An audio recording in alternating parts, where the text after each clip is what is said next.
1802 წელს გაცემული წყალობის წიგნის სოლომონ მეფის დროინდელი გრაგნილი, რომელიც 2 საუკუნეზე მეტია კუტალაძეების ოჯახში ინახება, ხელნაწერთა ეროვნულ ცენტრს გადაეცა.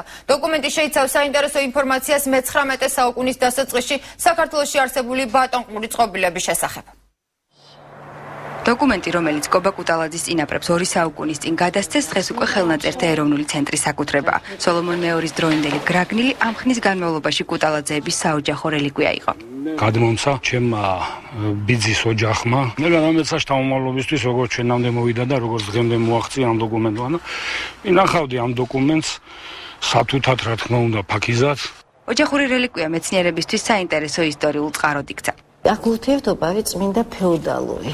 მე-19 საუკუნის დასაწყისია და ჩვენში ეს ურთიერთობა ისევ არის გაბატონებული. ჩვენში უკვე გვიან შუა საუკუნეებში სტაგნაცია ხდება და ეს ურთიერთობები კიდევ არის შემორჩენილი. დოკუმენტის მიხედვით ზურაბწერეთელი ბერა კუტალაძეს, რომელიც სავარაუდოდ მისი ყმა აზნაური იყო, წყალობის წიგნს აძლევს, რომლის საფუძველზეც მას სავალდებულო გადასახადი უნახევრდება.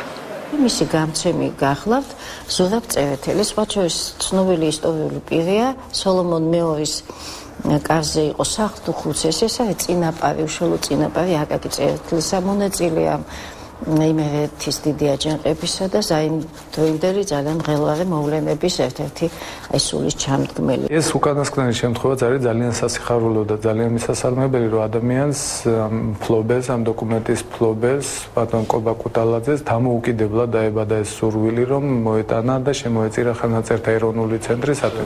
ისტორიული დოკუმენტებისა და გამოჩენილ მოღვაწეთა პირადი არქივების საცავი საქართველოში 1958 წელს სახელმწიფო მუზეუმის ხელნაწერთა განყოფილების ბაზაზე შეიქმნა.